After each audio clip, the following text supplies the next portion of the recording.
Ini mohon maaf saya nggak buka kamera ya, karena sepertinya takutnya sinyalnya agak lemah. Ya, cukup slideshow dan suara saja, tidak apa-apa ya? Iya dok, tidak apa-apa dok. Oke. Bismillahirrahmanirrahim. Assalamualaikum warahmatullahi wabarakatuh. Alhamdulillahirrabbilalamin. Allahumma sholli ala Sayyidina Muhammad wa ala alihi wa sahbihi wasallam. Alhamdulillah pagi hari ini kita bertemu ya, pagi hari masih pagi, Jumat pagi yang penuh berkah ya. Kita hari ini mengikuti kuliah bagaimana asuhan gizi pada ibu hamil ya, sesuai pada sistem reproduksi. Semoga kuliah kita pagi hari ini akan bermanfaat. Kita buka bersama dengan baca basmalah dan doa belajar. Bismillahirrahmanirrahim. Rabbi zidni ilma warzuqni fahma. Amin. Baik. Ya, begitu suatu pasangan menikah ya, tentu berharap ingin segera mendapatkan momongan ya. Nah, didapati hasil yang positif untuk tes urin kehamilannya. Pasti semua orang tua muda itu berharap kehamilan tersebut akan sehat, janin yang dikandungnya juga berkembang dengan baik, ya, proses kehamilannya lancar, nanti melahirkan bayi yang sehat dan dapat menyusui bayinya dengan lancar hingga usia 2 tahun, ya kan? Nah, bagaimana supaya semua itu bisa didapat? Tentu saja tidak terlepas dari tubuh yang sehat, ya, asupan gizi yang baik dan seimbang. Nah, bagaimana caranya? Nah, pagi ini kita akan pelajari. Nah, kita ketahui bersama di Indonesia saat ini masih dihadapi beberapa masalah seperti masih tingginya angka kematian ibu melahirkan, ya, tingginya bayi yang dilahirkan dengan berat badan lahir rendah, masih tingginya angka abortus. Nah, kenapa itu semua terjadi? Ya, salah satunya dari aspek gizi, kita jumpai beberapa masalah seperti kondisi ibu dengan status gizi yang kurang, ya, yang berlangsung secara kronik. Kemudian masih tingginya angka anemia, ya, baik pada ibu hamil maupun pada remaja putri yang sebelum hamil itu sudah mengalami anemia. Ya, kemudian seperti yang kita pelajari di endokrin, juga masih tinggi angka kekurangan yodium di Indonesia. Nah, kalau kita lihat data Riskesdas 2018, ya, terlihat di sini bahwa proporsi angka kekurangan energi kronik pada wanita usia subur yang masih sangat tinggi, ya, baik pada perempuan yang hamil maupun yang tidak hamil. Ya, kalau kita lihat dari kelompok umurnya, ya, di sini terbagi atas beberapa kelompok umur usia subur, itu tertinggi kita dijumpai pada kelompok umur 15 sampai 19 tahun. Ya, padahal kesehatan remaja ini sangat menentukan keberhasilan pembangunannya, karena remaja putri inilah sebagai generasi penerus yang kemudian akan hamil dan menghasilkan generasi penerus yang berkualitas bagi negara kita. Ya, jadi ini merupakan perhatian yang serius. Nah, bagaimana cara menentukan indikator status gizi pada ibu hamil? Itu berbeda dengan kondisi tidak hamil. Ya, biasanya kalau tidak hamil kita menentukan dari indeks massa tubuhnya, dari berat badan dibagi tinggi badan kuadrat. Tapi kalau untuk ibu hamil, ya, kita tidak bisa menentukan dengan cara begitu, tapi ditentukan dengan pengukuran lingkar lengan atas, yaitu lingkar lengan atasnya kurang dari 23,5 cm. Nah, kalau dilihat di sini ya, di antara seluruh provinsi yang ada di Indonesia, ini hampir semua dijumpai proporsi KEK, tapi paling tinggi kita jumpai di sini pada daerah Nusa Tenggara Timur. Dan secara nasional, rata-rata KEK ini masih 17,3% pada ibu hamil. Apa sebabnya? Penyebabnya tentu saja karena konsumsi gizi yang tidak mencukupi, atau bisa juga akibat adanya penyakit-penyakit yang diderita oleh ibu hamil tersebut atau gabungan keduanya, ya. Status gizi pada wanita usia subur dan ibu hamil ini sangat penting. Ya, kenapa? Karena kualitas seorang anak itu bermula dari kualitas gizi pada 1000 hari pertama kehidupannya. Kapan itu 1000 hari pertama? Dihitung sejak hari pertama pembuahan sampai si anak berusia 2 tahun.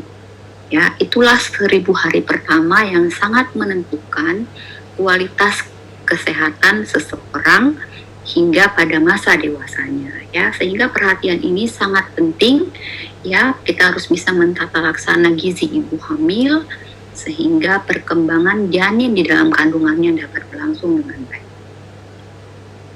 Apa akibatnya bila ibu hamil menderita KEK? Itu bisa berdampak terhadap penurunan kekuatan otot, ya, sejak ibu hamil sampai proses persalinannya, ya. Tentu saja proses persalinan membutuhkan dukungan tenaga yang baik yang didapat dari ibu yang sehat. Ya, kalau tidak, partus bisa mengalami masalah, bisa mengalami partus lama, bisa mengalami komplikasi berupa perdarahan, ya, sampai kematian ibu. Nah, selain itu, resiko pada bayi dapat terjadi abortus, dapat lahir prematur, dapat terjadi gangguan pertumbuhan dan perkembangan, berat badan lahir yang rendah, sampai kematian bayi. Ya, tentu saja ini ingin dicegah dengan cara pemberian asuhan nutrisi yang baik pada ibu hamil. Nah, kalau kita lihat di sini, ya, kenapa kejadian BBLR itu sangat tinggi di Indonesia? Ternyata BBLR ini bukan hanya dipengaruhi oleh status gizi, ya, dapat juga disebabkan oleh berbagai faktor yang lain. Tapi jika kita lihat, ya, dari status gizi, kita lihat di sini bisa terjadi karena adanya pertambahan berat badan pada ibu hamil yang rendah, yang tidak ideal. Kemudian juga sebelum hamil ibunya status gizinya kurang baik, ya. Jadi berat badan ibu hamil sebelum hamil sudah rendah, sehingga cadangan energi, cadangan zat-zat gizi yang ada pada tubuh ibu juga sudah tidak baik. Ya, kemudian kondisi tinggi badan ibu yang pendek. Nah, kenapa bisa tinggi badan pendek? Itu bisa terjadi karena gangguan nutrisi yang kurang yang berlangsung kronik, ya, terutama pada masa-masa pertumbuhan. Dia tidak mendapatkan dukungan nutrisi yang ideal sehingga tidak mencapai tinggi badan yang maksimal, ya, tentu saja di luar faktor genetiknya. Nah, kalau kita lihat di sini, ketiga faktor ini sudah hampir mencakup sekitar 50%. Ya, hampir 50% dari seluruh faktor penyebab kejadian BBLR. Ya, sehingga status gizi ini dan asuhan gizi pada ibu hamil ini tidak bisa dianggap sebagai masalah yang sepele.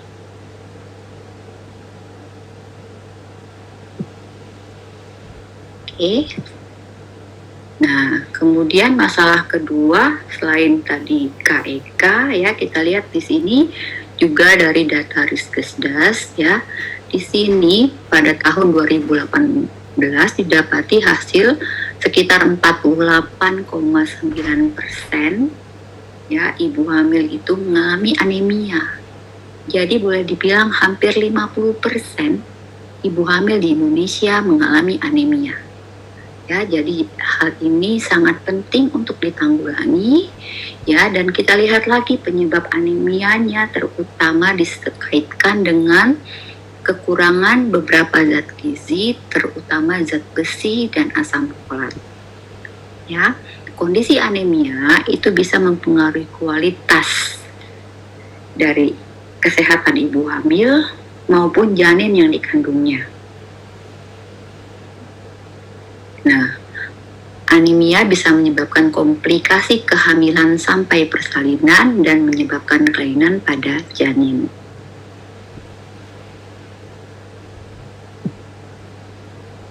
Baik, kita lanjutkan ya. Sampai sini kita melihat latar belakang pentingnya mempelajari asupan gizi yang baik pada ibu hamil maupun remaja putri atau ibu muda sebelum hamil. Ya, baik, kita lanjutkan bagaimana asupan gizi pada ibu hamil sehingga kehamilannya itu sehat, janin yang dikandungnya juga bertumbuh dengan baik ya, sehingga melahirkan generasi penerus yang sehat pula.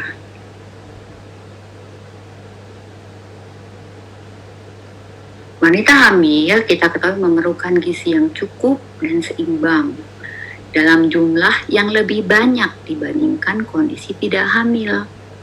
Ya, selama hamil, seorang ibu harus menambah jumlah maupun jenis. Jadi bukan hanya jumlah, tapi jenis makanan yang dimakan sebaiknya bervariasi sehingga mencukupi seluruh kebutuhan nutrisi ibu maupun janin yang ada di kandungannya. Dan juga jangan lupa hal ini juga dibutuhkan untuk memproduksi ASI, sehingga untuk persiapan dia memberikan ASI bagi bayinya nanti. Ya. Nah, bagaimana prinsipnya? Pertama, tetap mengkonsumsi gizi secara seimbang dan tetap melakukan aktivitas fisik seperti sebelum hamil. Ya, jadi bukan berarti ibu hamil lalu menghentikan aktivitasnya, lalu berdiam diri saja, tapi harus tetap beraktivitas seperti biasa. Nah, asupan gizinya seimbang, artinya harus memenuhi semua kebutuhan energinya, ya, kebutuhan akan karbohidratnya, protein, lemak, beraneka zat gizi mikro, bervitamin dan mineral, semua yang dibutuhkan untuk pemeliharaan tubuh si ibu maupun perkembangan janin di dalam kandungannya. Prinsipnya adalah tetap makan dengan kalori yang sesuai kebutuhan. Ya, bukan berarti seorang ibu hamil lalu merasa dia perlu makan untuk 2 orang sehingga makannya berlebihan. Nah, kenaikan berat badan yang berlebihan juga kurang baik. Ya, tapi juga kalau dia makan seperti sebelum dia hamil, artinya kebutuhan kalorinya tidak akan tercukupi ya. Jadi harus lebih dari kondisi sebelum hamil. Kemudian terpenuhi semua zat-zat gizi yang dibutuhkan ya, yang didapat dari mengkonsumsi beraneka ragam makanan.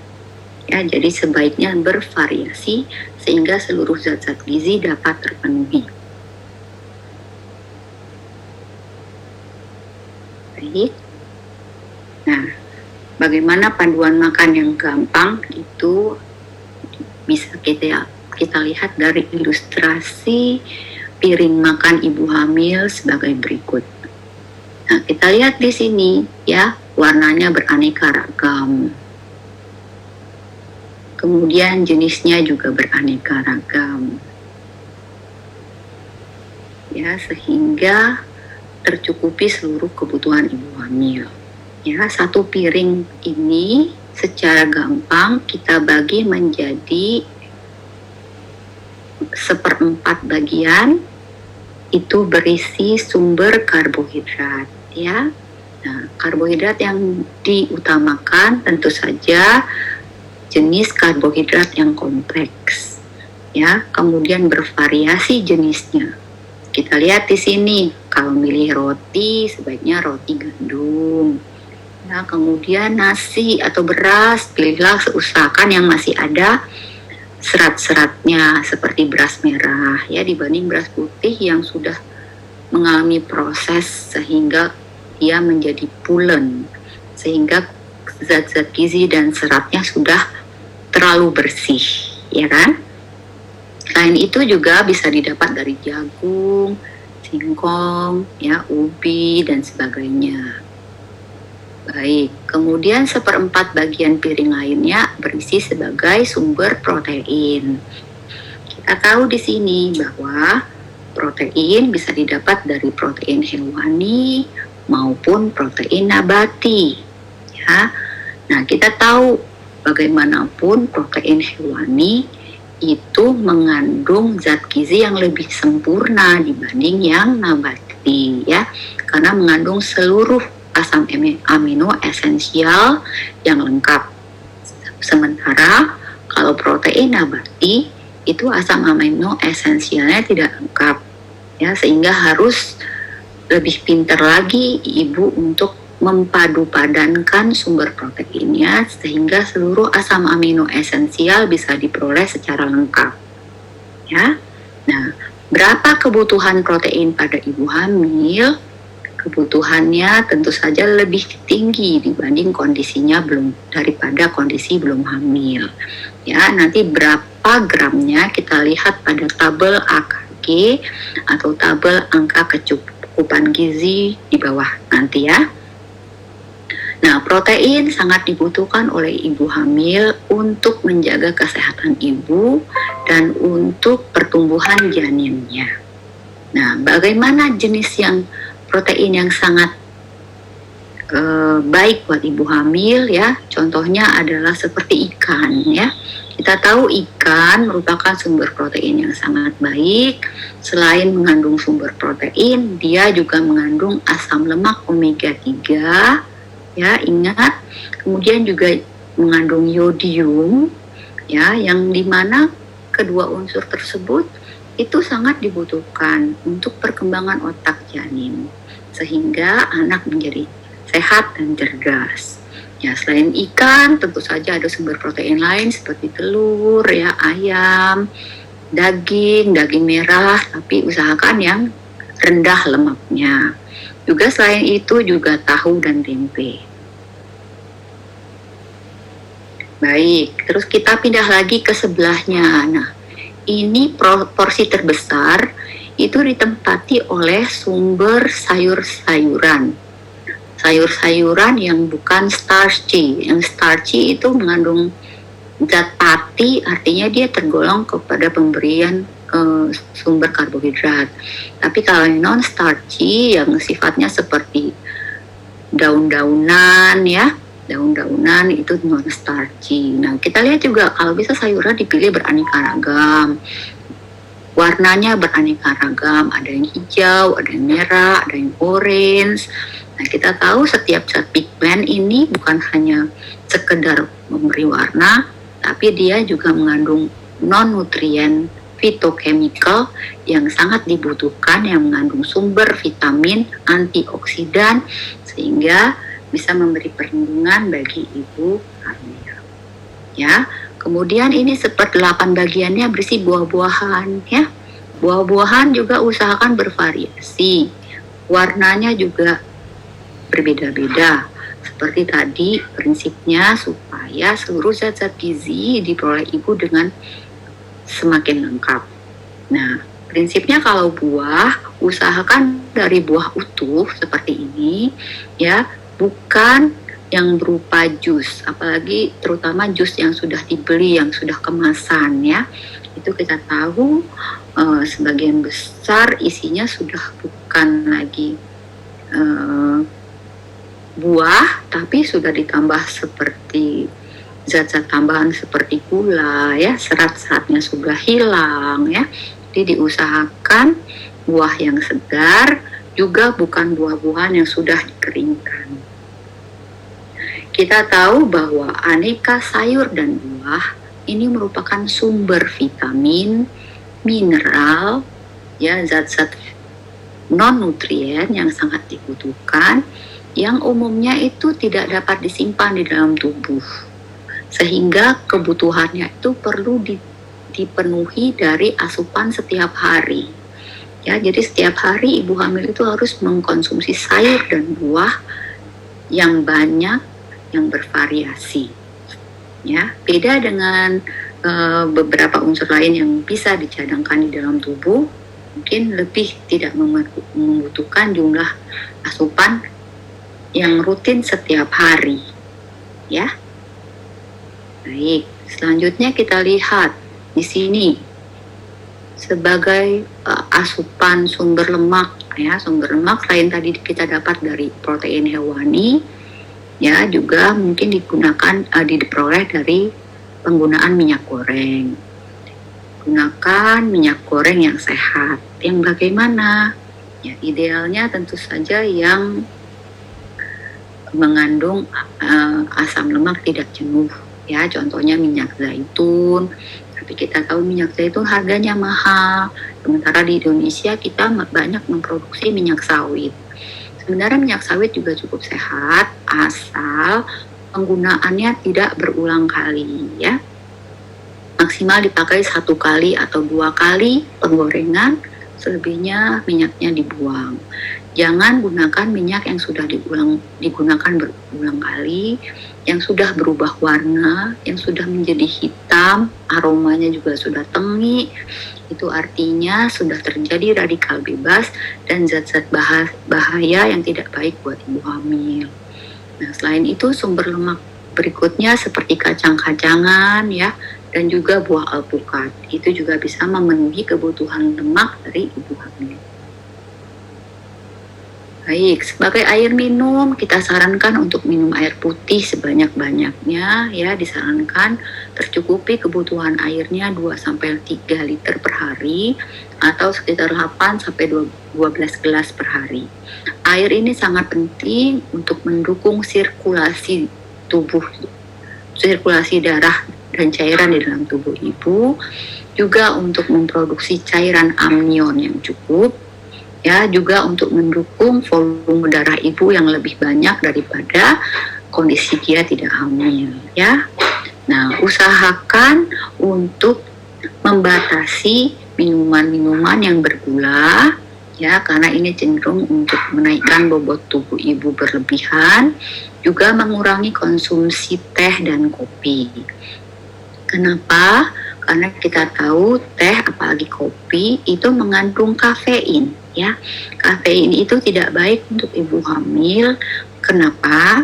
Karena kafein bersifat diuretik ya, sehingga bisa menyebabkan dehidrasi pada ibu, juga bersifat stimulan ya, bisa meningkatkan denyut jantung ibu, bisa meningkatkan tekanan darah ibu. Juga jangan lupa kafein bisa mengganggu penyerapan zat besi ya, sehingga bisa meningkatkan resiko anemia pada ibu hamil ya. Selain itu kafein juga bisa menyebabkan peningkatan resiko abortus dan berat badan lahir yang rendah ya. Jadi ibu hamil sekali lagi tidak disarankan untuk banyak mengkonsumsi minuman yang mengandung kafein. Nah, selain itu ibu hamil juga disarankan untuk mengkonsumsi susu ya, susu 2-3 gelas per hari. Usahakan susunya yang non fat atau low fat. Kenapa susu?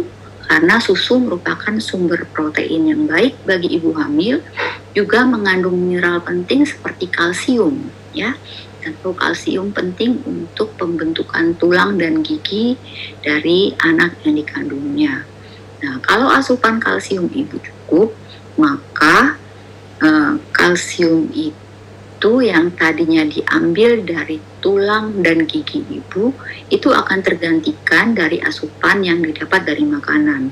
Tapi kalau asupannya tidak mendukung, maka kalsium itu akan diambil dari tubuh ibunya, sehingga ibunya beresiko untuk mengalami pengurangan densitas tulang maupun gigi yang menyebabkan resiko osteoporosis meningkat pada ibu hamil pada saat setelah tidak hamil nanti. Ya, jadi sangat penting untuk mengkonsumsi susu. Baik, sampai sini apakah bisa diikuti ya? Nah, seluruh zat-zat yang diasup ini jangan lupa harus diseimbangkan dengan aktivitas fisik yang baik. Ya, lakukan aktivitas seperti sebelum kondisi hamil, usahakan olahraga yang bersifat aerobik seperti jalan kaki ya sekitar 30 menit per hari ya, ditambah lagi dengan olahraga yang melatih kekuatan otot. Jadi untuk persiapan ibu ketika persalinan nanti. Nah, hindari aktivitas yang berbahaya yang bisa menyebabkan kehilangan keseimbangan. Contohnya mengangkat barang-barang yang berat, ya pergi ke pasar ngangkat barang-barang berat, itu kalau bisa dihindari. Oke, kita lanjutkan tentang mineral ya. Ada beberapa mineral yang perlu di-highlight yang membutuhkan perhatian pada ibu hamil, terutama zat besi dan asam folat. Tadi sudah disinggung berkaitan dengan kejadian anemia. Lalu kalsium ya, kemudian yodium dan zinc. Nah, kebutuhan akan zat besi itu sangat menjadi perhatian karena berkorelasi dengan terjadinya anemia ya akibat defisiensi zat besi. Nah, pada saat hamil kebutuhan zat besi itu meningkat ya.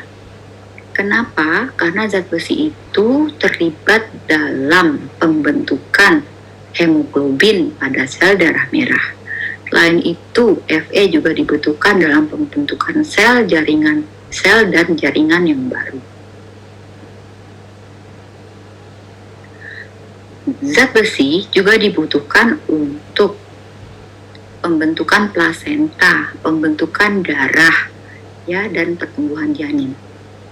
Anemia pada ibu hamil menyebabkan resiko terjadi hambatan pertumbuhan pada janin, sehingga bayi bisa lahir dengan berat badan yang rendah. Juga meningkatkan resiko perdarahan pada saat ibu persalinan, ya, sehingga meningkatkan resiko kematian pada ibu dan bayinya. Nah, bagaimana dengan sumber Fe? Sumber Fe kita sudah pelajari bahwa bisa berasal dari sumber makanan hewani dan juga nabati.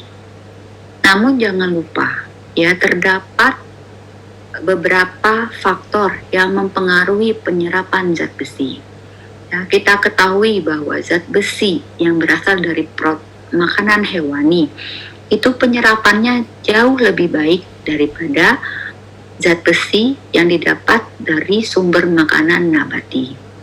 Ya, kita ingat ada faktor enhancer atau faktor yang meningkatkan absorpsi zat besi. Ada juga faktor-faktor yang berlaku sebagai inhibitor atau penghambat absorpsi zat besi. Nah, ini harus diingat. Ya, pada ibu hamil, kebutuhan akan zat besinya meningkat karena dibutuhkan untuk pembentukan berbagai jaringan baru. Maka secara fisiologis, tubuh akan meningkatkan absorpsi zat besi yang berasal dari makanan. Ya, apalagi kalau zat besinya itu didapat dari protein yang hewani, ya, penyerapannya akan jauh lebih baik lagi. Ya, kenapa zat besi yang didapat dari protein makanan nabati itu lebih rendah? Karena jangan lupa bahwa makanan-makanan yang berasal dari sumber makanan nabati itu biasanya didapati bersamaan dengan serat. Ya, dan serat itu bisa mengurangi absorpsi dari zat besi. Selain itu juga mungkin terdapat unsur-unsur lain seperti tanin, fitat, ya, itu semua bisa menghalangi penyerapan zat besi. Jadi selagi bisa didapat dari hewani, ya, contohnya seperti daging merah, dari hati, ya, itu sangat baik sekali sebagai sumber zat besi bagi ibu hamil. Nah, untuk lebih menjamin pemberian zat besi kepada seluruh lapisan masyarakat, ya, pemerintah juga mempunyai suatu program pemberian suplementasi berupa tablet tambah darah, ya, yang akan kita jelaskan berikut di bawah ini, ya. Nah, selain tablet tambah darah, pemerintah juga mengambil suatu kebijaksanaan fortifikasi zat besi kepada tepung terigu. Ya, kita tahu tepung terigu itu merupakan suatu bahan makanan yang sangat tinggi konsumsinya di Indonesia. Tepung terigu digunakan untuk membuat roti, buat mie, ya, buat kue, berbagai biskuit, ya. Nah, sehingga seluruh lapisan masyarakat, bahkan sampai masyarakat kelas bawah, semua itu tidak asing dengan produk terigu.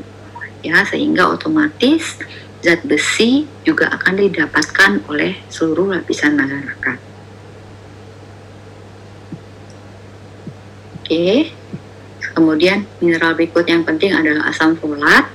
Asam folat sama seperti Fe juga kebutuhannya meningkat pada ibu hamil. Ya, berapa jumlahnya nanti kita lihat pada tabel AKG. Ya. Asam folat ini sangat diperlukan dalam pembentukan sel darah merah, ya, sehingga berkontribusi dalam pencegahan anemia. Selain itu juga kita sudah tahu asam folat itu berperan dalam pembentukan sel dan tabung saraf, ya. Jadi kalau kekurangan asam folat bisa terjadi defect pada tabung saraf atau yang dikenal dengan neural tube defect, ya. Apa sumber asam folat? Sama seperti tadi, ada hewani dan nabati. Dan juga asam folat ini juga difortifikasikan kepada tepung terigu, ya, untuk memperluas jangkauan cakupan asupan asam folat pada seluruh lapisan masyarakat Indonesia. Berikutnya, mineral yang penting adalah kalsium, ya. Kalsium ini juga kebutuhannya meningkat selama kehamilan. Apa fungsi kalsium? Terutama untuk menggantikan cadangan kalsium ibu yang terpakai untuk pembentukan jaringan baru pada janin.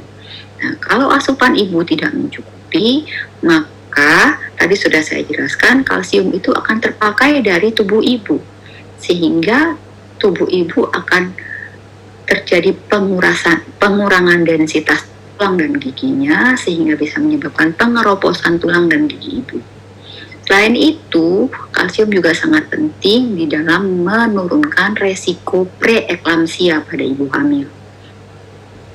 Apa sumbernya? Ya, bisa kita dapat dari susu, dari ikan-ikanan yang terutama dimakan beserta dengan tulang-tulangnya, ya, contohnya ikan teri, juga didapat dari kacang-kacangan dan sayuran hijau. Nah, kalau dirasakan perlu, ternyata sudah terbukti ibu mengalami defisiensi kalsium, bisa dipertimbangkan pemberian suplementasi kalsium.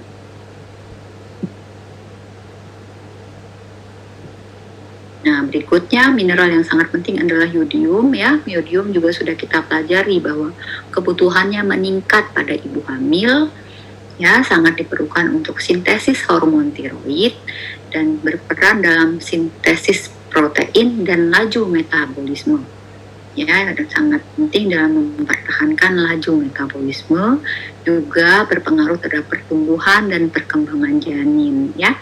Ingat kembali kuliah saya di sistem endokrin, betapa pentingnya peran yodium pada ibu hamil.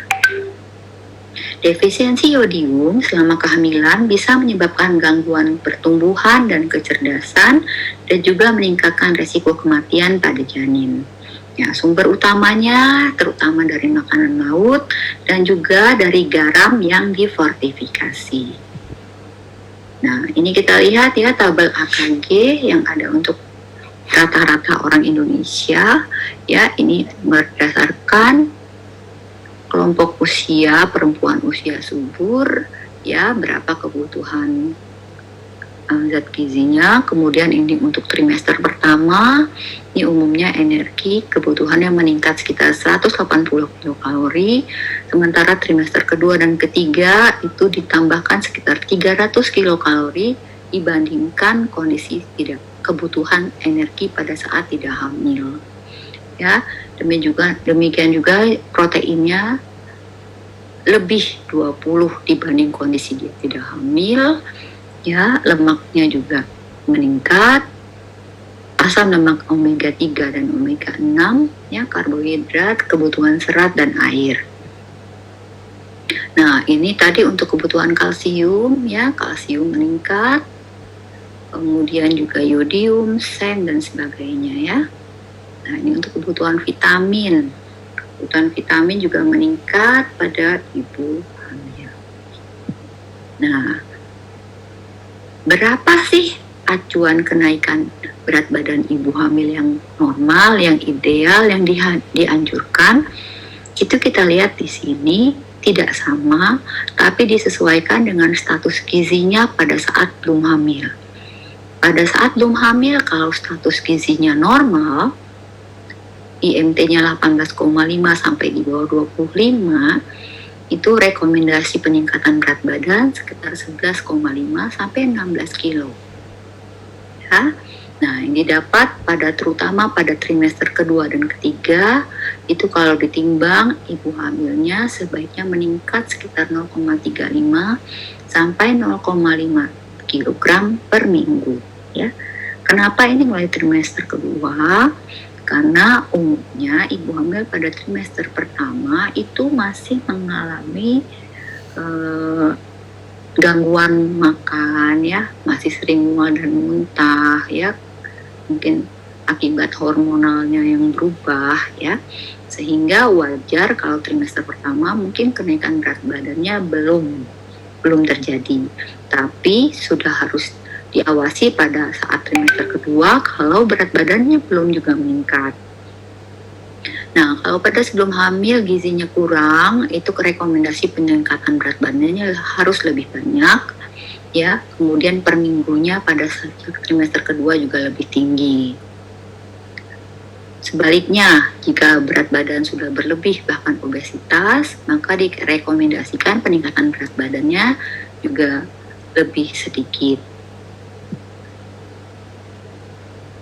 Nah, ini ya, di Indonesia ada suatu program makanan tambahan untuk ibu hamil yang mengalami KEK, yaitu yang lingkar lengan atasnya kurang dari 23,5 cm.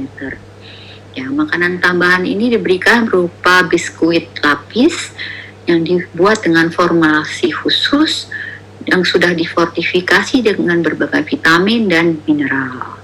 Tujuannya agar ibu hamil KEK tercukupi kebutuhan zat gizinya. Ya, tapi ini merupakan makanan tambahan, ya, bukan makanan inti. Jadi ibu tetap makan makanan utama dan ini merupakan makanan tambahannya.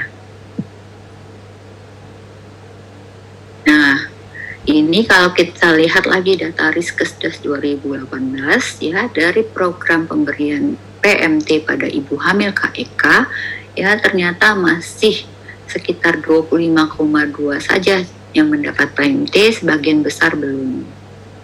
Ya, kemudian dari yang sudah mendapat PMT juga sebagian besar masih belum mencukupi kebutuhan yang seharusnya.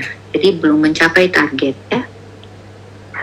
Oke, selanjutnya juga selain PMT juga pemberian suplementasi tablet tambah darah 60 mg Fe dan 400 mikrogram asam folat per hari itu diberikan kepada semua ibu hamil walaupun tidak anemia. Ya, tadi kita tahu bahwa kebutuhan ibu hamil memang meningkat terhadap Fe dan asam folat, sehingga walaupun tidak anemia tetap diberikan suplementasi tablet tambah darah. Namun jika ibunya anemia atau HB-nya kurang dari 11 mg per desiliter, ya, itu diberikan dengan dosis lebih besar, yaitu 120 mg Fe dan 400 mikrogram asam folat per hari sampai HB-nya lebih dari 11. Kemudian jika sudah normal dilanjutkan dengan dosis Fe dan asam folat yang standar. Ya, selain mengkonsumsi tablet tambah darah, tetap harus mengkonsumsi makanan sumber zat besi, kemudian yang berupa tinggi protein dan juga vitamin C. Ya, kita tahu bahwa makanan tinggi protein dan vitamin C ini merupakan faktor enhancer atau faktor yang meningkatkan penyerapan zat besi. Nah, prinsipnya pemberian suplementasi pada ibu hamil itu harus dilakukan secara hati-hati. Lebih diutamakan tetap mengkonsumsi makanan sumber yang sehat dan seimbang. Ya, untuk sumber vitamin D usahakan rutin berjemur setiap pagi karena kita tahu sinar matahari merupakan sumber vitamin D yang sangat baik. Kemudian ingat bahwa pemberian suplementasi beberapa mikronutrien pada ibu hamil secara bersamaan itu sebaiknya dihindari. Nah, kasus khusus kalau ibu yang mengalami hiperemesis gravidarum, ya, itu beberapa trik supaya konsumsi makanannya tetap tercukupi. Sebaiknya ibu makan secara perlahan-lahan, ya. Makanannya dinikmati, dikunyah dengan baik. Setelah selesai makan, jangan langsung berbaring. Tunggu minimal 2 jam setelah makan. Ya, kemudian jenis pilihan makanannya usahakan jangan yang berlemak tinggi dan berbumbu tajam. Ya, kemudian jangan menggabungkan makanan panas dan dingin pada saat sekali makan. Banyak-banyak minum di antara makan dan sebagainya, ya. Nah, ini bagaimana sih alur screening gizi pada saat seorang ibu pertama memeriksakan kehamilannya? Ya, pertama kita nilai status gizinya, ukur berat badan dan tinggi badannya, tentukan status gizinya, ukur lingkar lengan atasnya, ya, evaluasi apakah ada kemungkinan menderita KEK, kemudian cari tanda-tanda anemia. Di mana tanda-tanda anemia sudah dipelajari, ya. Nah, selanjutnya kita tentukan status gizinya. Kalau normal, selanjutnya ibu hamil perlu diedukasi, ya, bagaimana edukasi yang baik dan diberikan konseling. Jika dijumpai status gizi ibu kurang, dijumpai tanda-tanda KEK, ibu perlu diedukasi, diberikan konseling, dipantau kenaikan berat badannya, dipantau perkembangan janinnya, diberikan pemberian makanan tambahan. Bila dijumpai anemia pada ibu hamil, HB-nya kurang dari 11, itu ibunya perlu dikonseling, diberikan tablet tambah darah. Bila dijumpai KEK dan anemia, kita tata laksana sesuai KEK dan tata laksana anemia. Kalau dijumpai kondisi KEK dan penyakit, ditata laksana bumil KEK dan tata laksana penyakit, ya. Kemudian ibu perlu dirujuk bila HB-nya kurang dari 10 gram per desiliter atau kenaikan berat badannya itu kurang dari 1 kg per bulan pada trimester pertama dan kurang dari 2 kg pada trimester kedua dan ketiga. Dirujuk, ya. Nah, bagaimana pemantauan gizi selama hamil? Ya, setiap kali ibu melakukan ANC, perlu ditimbang dan dievaluasi pertambahan berat badannya, diperiksa tanda-tanda anemia, diperiksa tekanan darahnya, dan periksa labnya. Bila semua berlangsung baik, tidak ditemukan masalah, cukup dipantau. Ya, kemudian jika hasilnya dijumpai pertambahan berat badan yang kurang atau berlebih, dijumpai tanda-tanda anemia, dijumpai hipertensi, kondisi ini perlu ditata laksana atau kalau tidak memungkinkan perlu dirujuk. Nah, begitu, ya, kuliah kita pada pagi hari ini, bagaimana mentata laksana gizi pada ibu hamil. Ya, apakah ada pertanyaan? Apakah cukup jelas? Silakan.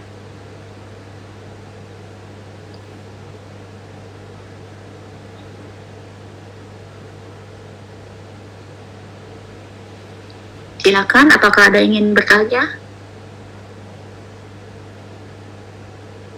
Assalamualaikum dok, izin bertanya dok.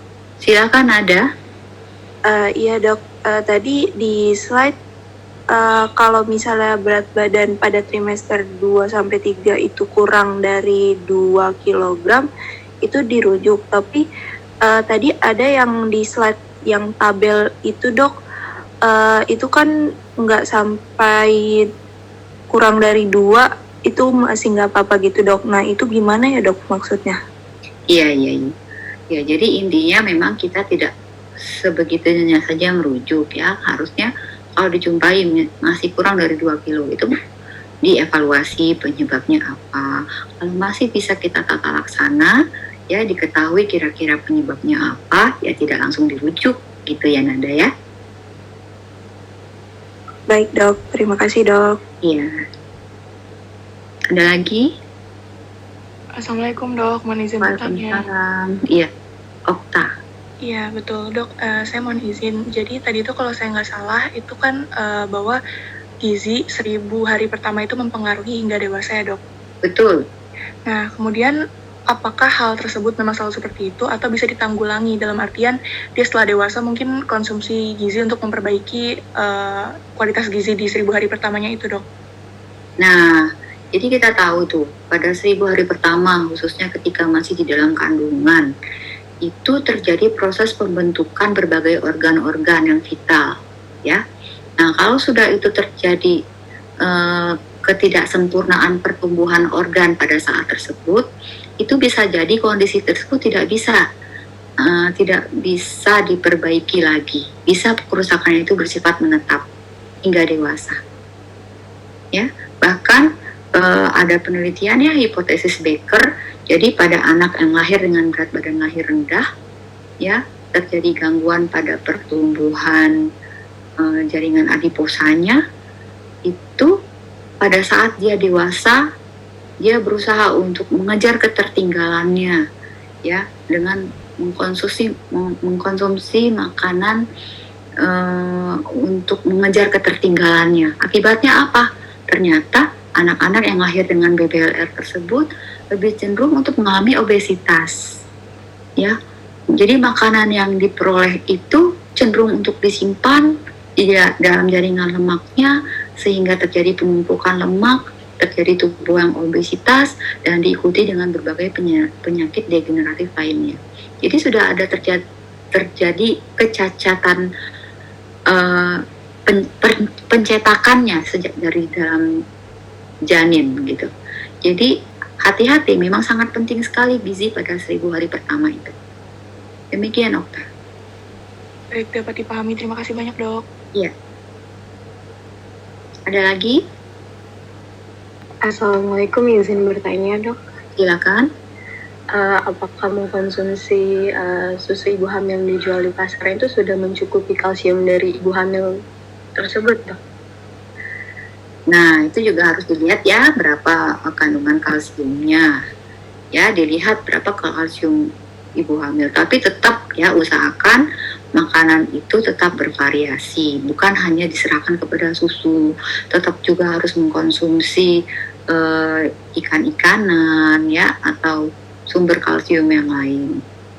Tapi kalau tidak dari susu 2-3 gelas ya dilihat komposisinya mudah-mudahan mencukupi gitu ya. Baik dok, terima kasih banyak dok.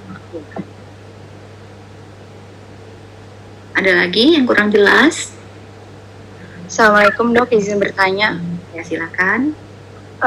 Bagaimana dok kasusnya kalau misalkan si ibu itu dia kurang menyukai sayur-sayuran, dan sedangkan kan kayak vitamin, mineral atau serat kan tidak dikonsumsi dalam tubuh ya dok. Boleh nggak dok kita sarankan untuk mengonsumsi vitamin dari luar dok? Nah tapi pertanyaan saya, sedangkan kita harus menghindari konsumsi suplemen secara bersamaan dok. Jadi bagaimana dok solusinya? Ya kembali lagi konseling, itulah gunanya kamu harus pintar konseling dan edukasi ibu hamil ya. Usahakan dengan mengedukasi yang baik, timbul kesadaran akan kebutuhan mengkonsumsi sayur dan buah. Kenapa sih harus mengkonsumsi sayur dan buah? Ya, dengan pemberian edukasi, insya Allah kalau dia paham manfaatnya, tentu dia akan mencoba dan akan berusaha untuk mengkonsumsinya, ya kan? Ya baik, terima kasih dok. Ya. Ada lagi yang mau bertanya? Assalamualaikum dok, izin bertanya. Ya Lucy. Dok, saya pernah dengar kalau susu itu bisa mengganggu penyerapan besi dalam tubuh dok. Itu gimana ya buat ibu hamil ya dok? Sedangkan katanya dianjurkan untuk minum susu ya dok. Terima kasih dok. Maaf, mengganggu absorpsi apa tadi? Besi dok. Besi? Iya. Oh, mungkin itu sumbernya salah ya. Karena justru susu itu mengandung protein dan juga mengandung zat besi. Ya, dan itu kita ketahui tadi faktor enhancer, faktor yang meningkatkan penyerapan zat besi itu salah satunya adalah dimakan bersama dengan sumber makanan protein. Jadi protein itu justru meningkatkan absorpsi dari zat besi. Ya, tapi yang diperhatikan mungkin kompetisi absorpsi antara zat besi dan kalsium. Mungkin maksud kamu itu. Ya, kita tahu zat besi dan kalsium itu sama-sama mineral dengan valensi 2. Ya, jadi mineral dengan valensi 2 itu biasanya dalam proses absorpsinya itu saling berkompetisi, saling bersaing gitu. Nah, itu mungkin yang bisa mengganggu absorpsi zat besi mungkin karena kandungan kalsiumnya, bukan protein. Gitu, Zalfa. Baik dok, terima kasih banyak dok. Iya. Assalamualaikum dok, izin bertanya. Iya, Dinda. Dok, kalau untuk buah-buahan, apakah ada yang sebaiknya tidak dianjurkan untuk ibu hamil seperti kayak pantangan gitu dok? Ada tidak dok? Ya, itu tergantung kepada kebiasaan ibu juga ya, tapi umumnya buah-buahan yang mengandung gas itu tidak disarankan, seperti nangka ya, kemudian durian yang berbau tajam. Nah, itu mungkin bisa menambah enek, tambah mual bagi ibu hamil. Mungkin seperti itu aja. Ya, Dinda. Iya, baik dok, terima kasih. Ya. Baik ya, kalau tidak ada lagi ya, kita tutup kuliah kita pagi hari ini. Semoga kuliah ini bermanfaat ya, bisa diamalkan nanti pada saat kalian sudah menjadi dokter.